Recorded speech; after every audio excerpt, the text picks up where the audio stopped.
D'accord. D'accord, ok. Marie-Paul, je pensais que tu allais chanter en Goua. C'est... Hein? Chez mes frères Katula, tu es parti. Qui connaît Marie-Paul? Beaucoup ne la connaissent pas. Anouma, il faut te lever. C'est la sœur à la femme d'Anouma. C'est pas elle? Elle est d'Abré. Au lieu de chanter dans sa langue, quand on m'a dit qu'elle va venir chanter, parce qu'elle est venue chanter en langue Goua. Joseph n'est pas là pour entonner un chant Goua un peu ce soir-là. Vous êtes chez les Goua, vous n'avez jamais chanté de chant Goua. Hein? Il faut chanter un. Mais toi, tu es assis là, tu es venu dans ton village, tout le temps, 3 jours, tu n'as même pas chanté un seul chant de ton village, dans la langue de ton village. C'est grave. Alors comment tu veux les villageois qui ne comprennent pas français savent ce que tu as chanté? Tisiti yeke yoma bemweti aye tisiti yeke yoma Jésus moti aye. Il faut traduire d'abord. Tisiti yeke yoma. Mets-toi en avant pour faire l'œuvre de Dieu et Dieu fera pour toi. Amen. Mets-toi en avant, fais l'œuvre de Dieu et alors Dieu fera ici pour toi. Si Amen. Tu as une œuvre, Dieu le fera. Yeke yoma emweti aye tisiti yeke yoma Jésus moti aye emweti aye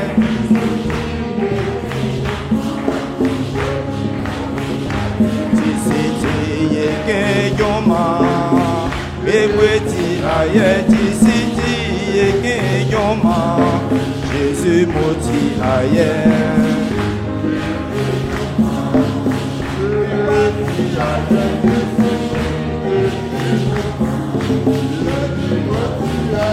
Tisiti yeke yoma emweti aye tisiti yeke yoma Jésus moti aye.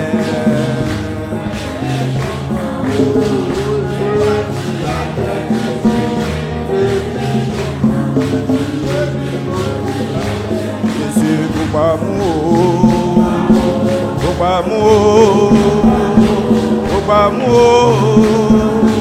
Obamo tia yoma Jésus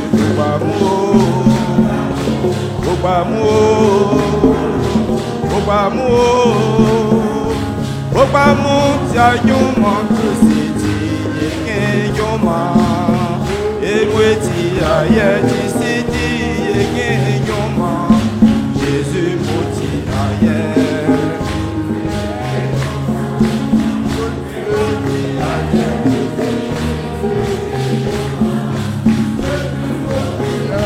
Tisiti yeke yoma emweti aye tisiti yeke yoma Jésus moti aye.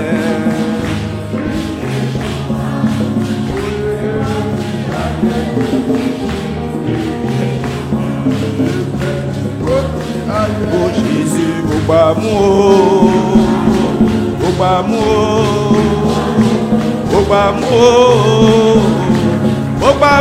tia yoma Jésus,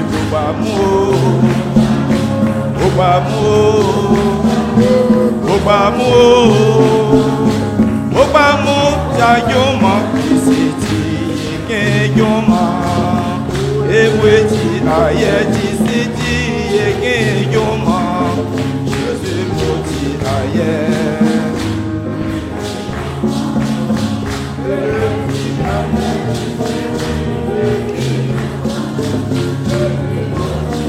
Tisiti yeke yoma emweti aye tisiti yeke yoma Jésus moti aye. Quand le premier a fait ce qui concerne l'œuvre de Dieu, alors lui aussi le fera pour toi. Jésus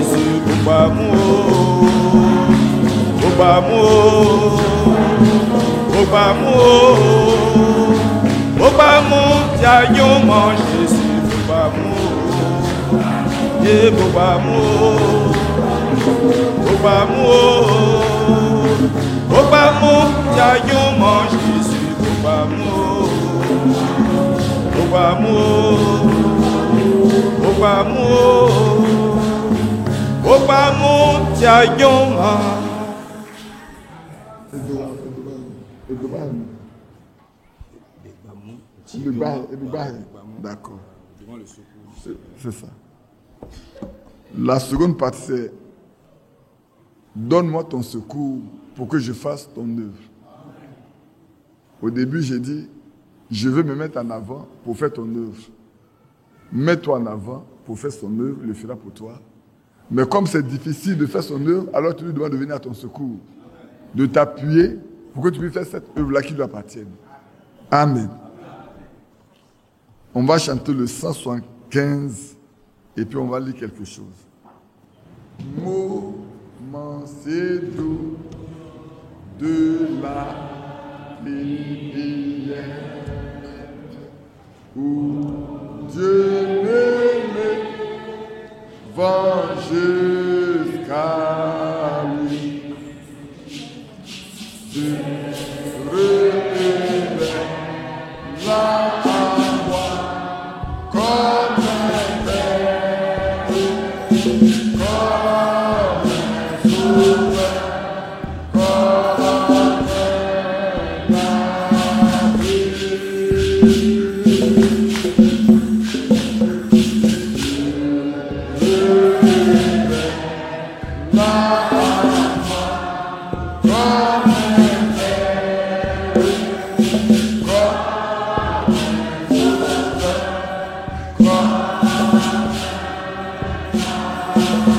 On va le reprendre un peu plus rapidement. 2.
C'est pas du moment de prière.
devant.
Amen.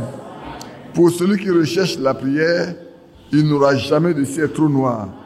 Car le Seigneur, avant même que tu n'ouvres la bouche, t'a déjà exaucé. Que la gloire lui revienne. On va commencer rapidement la suite et la terminer ce soir. Je voudrais parler peut-être 30 minutes et laisser la place à Frère Yapi pour clôturer. Allez, fais comme ça. Non. Comment? Non. Mais comme me connais, ça va, je te le dis. Après, tu vas dire clôturer la réunion. C'est normal, non? C'est lui qui a le chapitre. C'est lui qui doit arrêter la... Ouais, amen.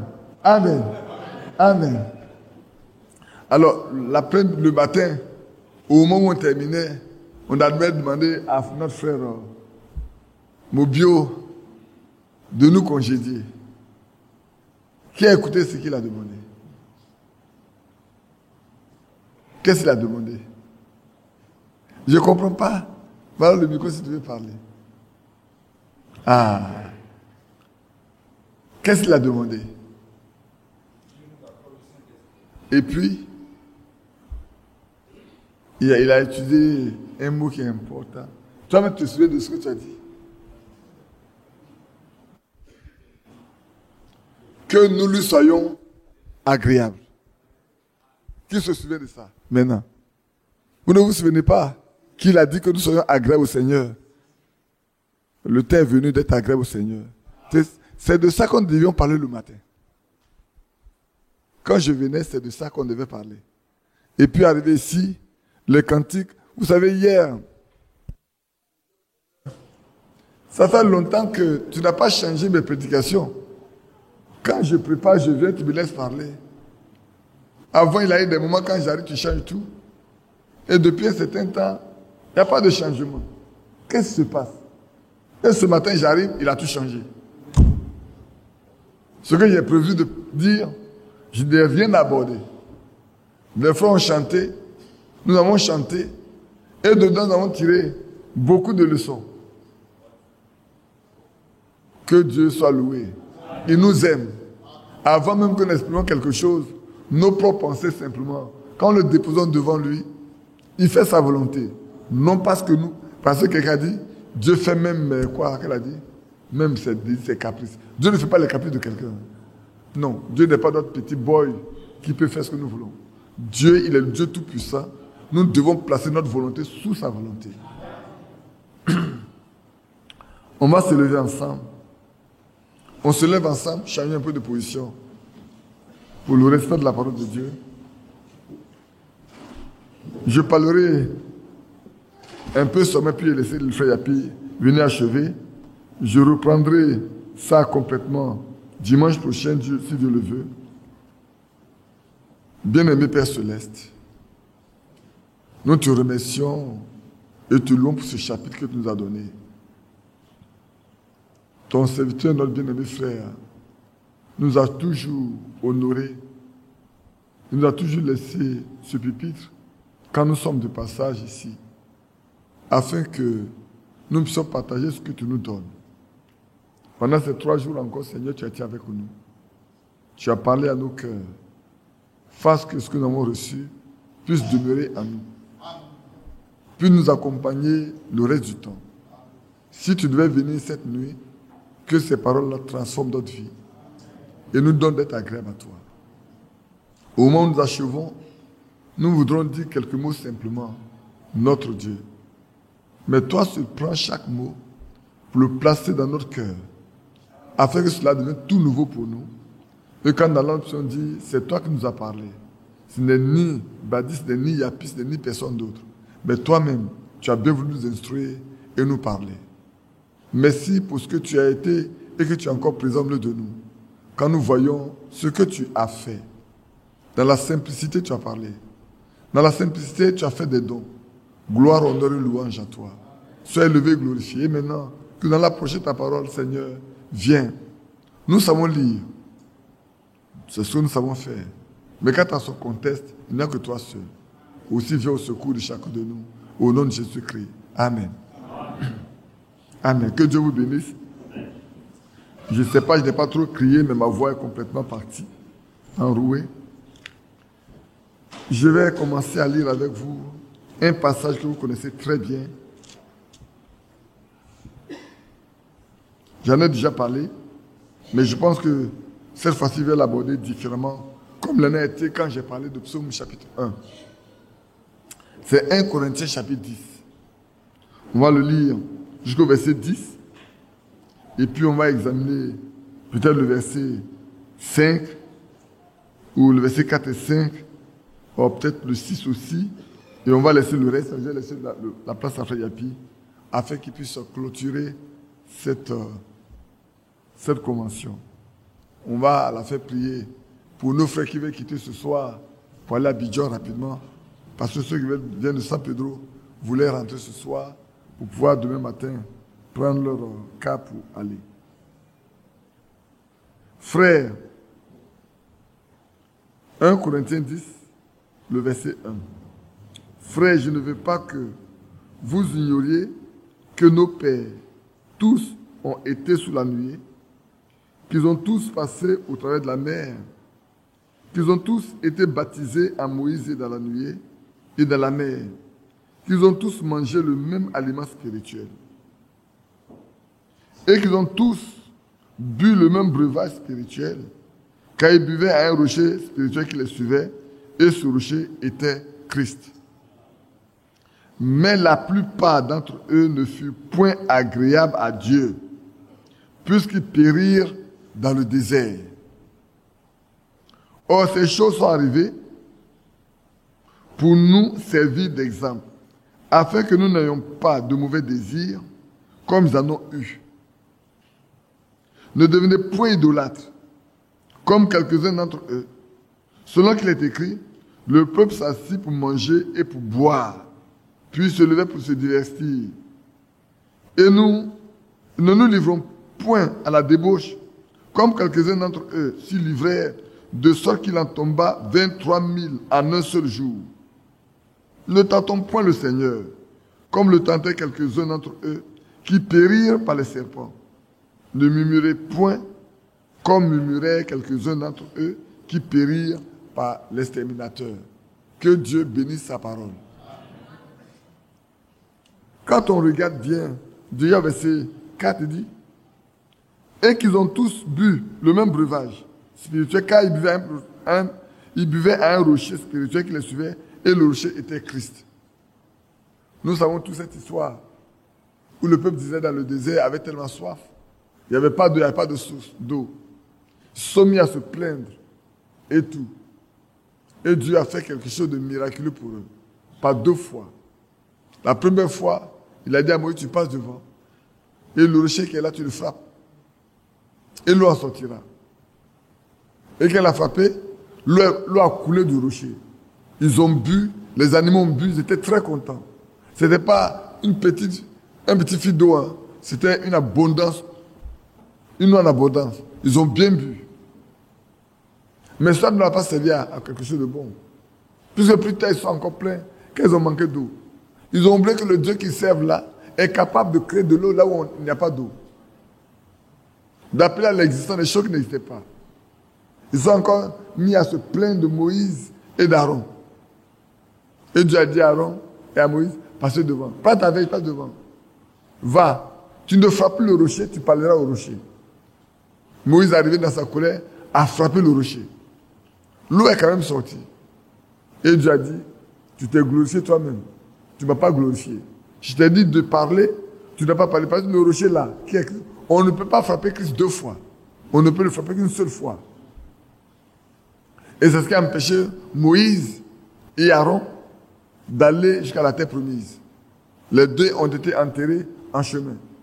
Bien-aimés frères, c'est une grande leçon que nous devons tirer. Nous pouvons connaître la volonté de Dieu et ne pas la faire parfaitement. Comme Moïse et Aaron n'ont pas fait parfaitement la volonté de Dieu. Il leur a dit ce qu'il fallait faire. Mais ils n'ont pas voulu. Ils se sont laissés emporter par la colère. Ils ont fait le contraire de ce qu'il a dit. Il a dit frapper? Non, il a dit parler. Et ils ont frappé. Et cela n'a pas été agréable au Seigneur. Cela n'a pas été agréable au Seigneur. Au point où il pouvait dire à Moïse, il faut monter sur le mont Nebo. Tu verras le pays, mais tu n'y entreras pas. Et là, on va t'enterrer. Prends Josué pour te remplacer. Frère, vous voyez comment c'est difficile. Moïse, pendant tout le temps, s'est battu, s'est soucié. Il s'est mis devant. Il a fait tout. Dieu l'a envoyé. Il n'a pas rechigné. Il n'a pas abandonné sa tâche. Il a accompli parfaitement. Mais là, la colère l'a emporté. Et il va perdre. Il va perdre. Mais vous savez qu'il n'est pas perdu quand même. Hein? Il n'est pas perdu. Celui qui est de Dieu ne se perdra jamais.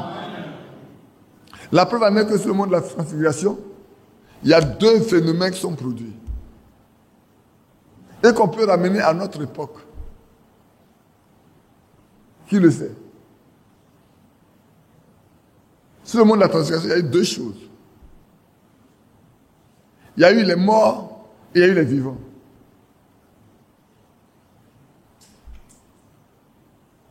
Moïse représentait qui? Les morts.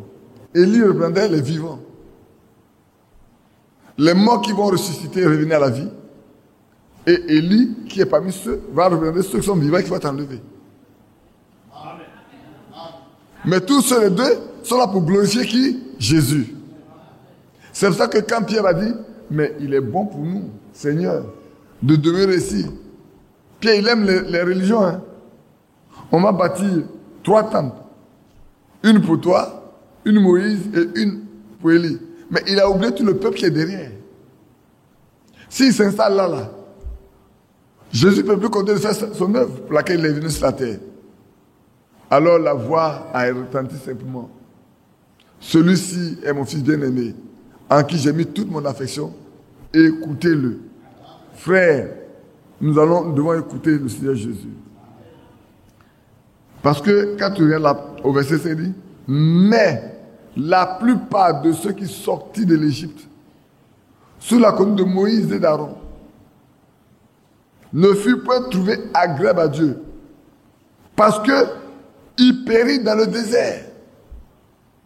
Aujourd'hui, nous sommes au 3e exode, nous aussi. Nous sommes sortis des religions. Nous sommes sortis de notre dénomination. Nous sommes sortis de nos fétiches, de nos traditions. N'est-ce pas? Et c'est pourquoi, pour aller dans l'enlèvement, c'est pour ça que nous sommes sortis. Ce n'est pas pour former notre groupe. Ce n'est pas pour former une nouvelle religion. C'est pour que le Seigneur nous prépare à l'enlèvement. Mais prenons garde. Est-ce que nous tous, nous serons agréables au Seigneur? Est-ce que nous tous, nous sommes agréables au Seigneur? C'est de ça qu'il est question à l'heure actuelle. Ceux qui n'ont pas été agréables au Seigneur, ils ont tous péri dans le désert.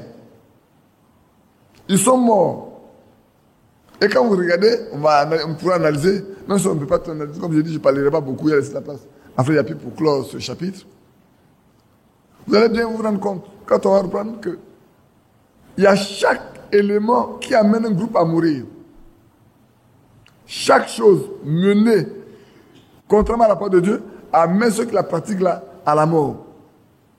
Tout le monde ne s'est pas mort de la même manière. Hein. Chacun est mort parce qu'il a accompli une tâche qui n'est pas de Dieu. il a marché dans une manière qui n'est pas agréable à Dieu. Et ça, c'est ça qui l'a mené à la mort. Maintenant, pour ne pas prendre trop de temps, comme je voudrais que le frère vienne nous parler, lisons dans Hébreux chapitre 5. Et Hébreux 11 plutôt.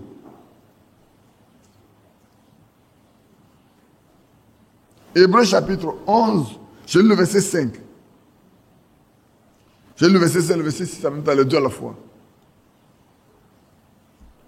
C'est par la foi qu'Enoch fut enlevé, pour qu'il ne voie point la mort, et il ne paraît plus parce que Dieu l'avait enlevé, car avant son enlèvement, il avait reçu le témoignage qu'il était désagréable à Dieu. Ah, que Dieu vous bénisse. Avant son enlèvement, écoutez bien frère, avant l'enlèvement d'Enoch, il a reçu de Dieu le témoignage qui lui est agréable. Et nous sommes dans la position pour aussi être enlevés. Si quelqu'un veut partir à l'enlèvement, il doit savoir une seule chose. Est-ce qu'il est agréable, oui ou non, à Dieu? Aussi longtemps qu'il n'est pas agréable à Dieu, tu ne pourras pas aller dans l'enlèvement. Parce que le premier qui a été enlevé, il a été trouvé agréable à Dieu. Il n'a pas marché 10 ans. Il n'a pas marché 40 ans. Il n'a pas marché 5 ans. Nous 6 mois. Il a marché pendant 300 ans.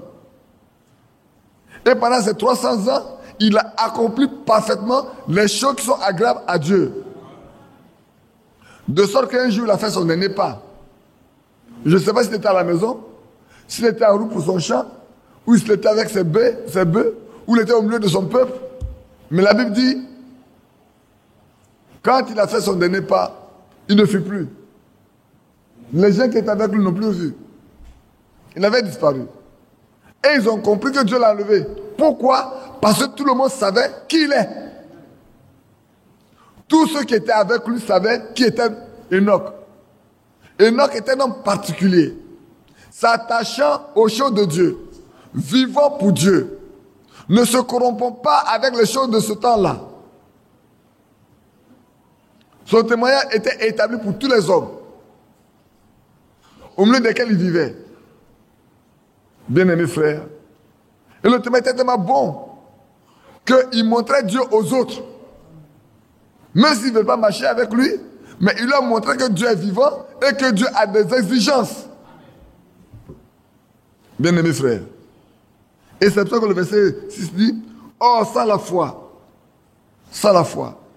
Auparavant, on dit, c'est par la foi. Et si on dit sans la foi, il est impossible de lui être agréable.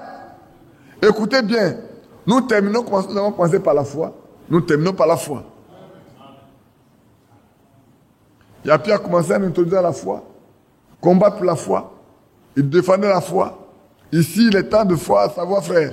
Il est impossible d'être agréable à Dieu si on n'a pas la foi. Car il faut que celui qui s'approche de Dieu croit qu'il existe, que Dieu existe et qu'il est le rémunérateur de ceux qui le cherchent. Qui cherche Dieu, Dieu se laissera trouver. Si nous cherchons Dieu, comme on cherche de l'or, comme on cherche de l'argent, il se laissera trouver. Beaucoup de personnes consacrent beaucoup plus de temps à chercher les biens de ce monde qu'à chercher Dieu. Même nous qui sommes des croyants, si on consacre, si on fait le comptage de nombre d'heures que nous mettons de côté pour chercher de l'argent, pour chercher de la nourriture, nous verrons bien qu'il y a plus de temps que nous consacrons pour chercher de l'or et de l'argent que de chercher Dieu. C'est faux? Pourtant, il a dit, travaillez pour la nourriture qui ne périt pas. Nous travaillons plus pour la nourriture qui périt. Nous travaillons plus pour la nourriture qui périt.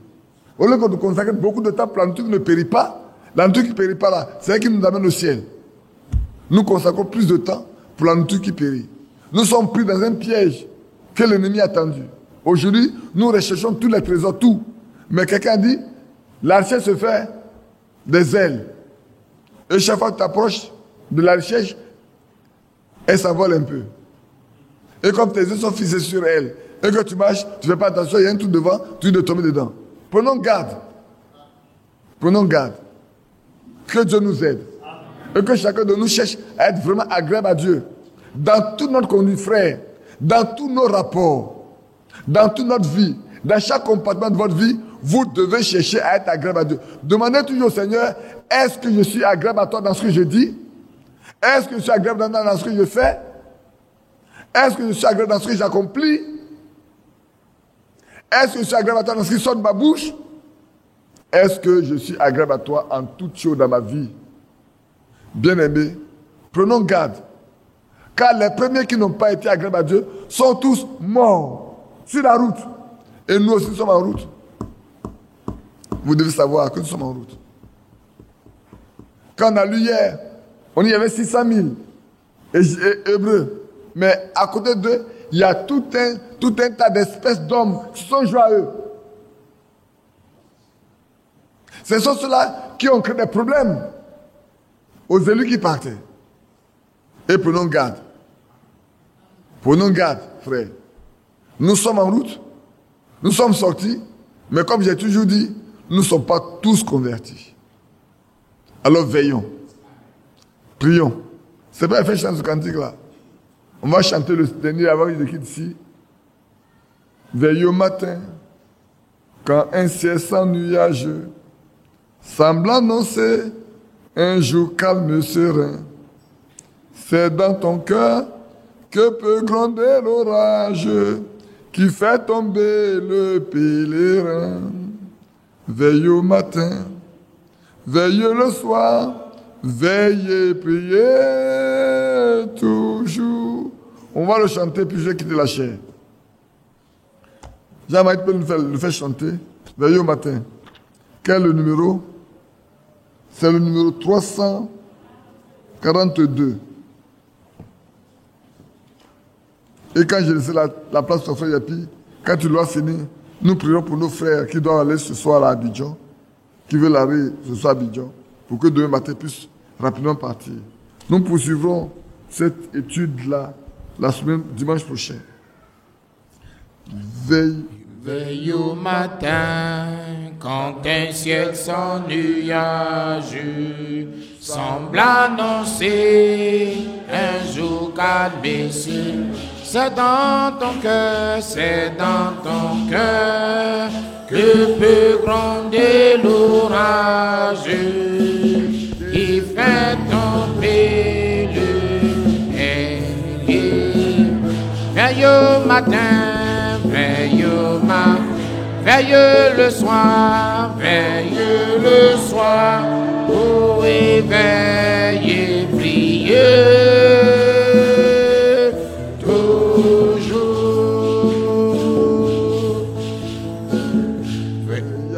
Midi, quand les bruits de la terre ont oublié le céleste, trouve un instant pour être solitaire dans ta prière. Veille au matin, veille le soir, veille le soir, veillez, priez toujours. Veille le soir, quand se fait le silence, pense au bienfait de ton céleste. Cherche avec soin sa divine présence, versant son cœur tout ton jour. Veille au matin, veille le soir, veille le soir, mon frère, veillez, priez toujours, veillez toujours en l'ennemi ne guette à chacun pour se glisser dans la sainte demeure. C'est vrai où doit régner le tout. Veille matin, veille le soir, veille le Alléluia, veille prier tout. Veille toujours, en tout lieu, à toute heure, car l'ennemi il te guette à chaque pour se glisser dans la sainte demeure où doit régner le tout. Veille au matin, veille le soir, veille le soir, veille prier.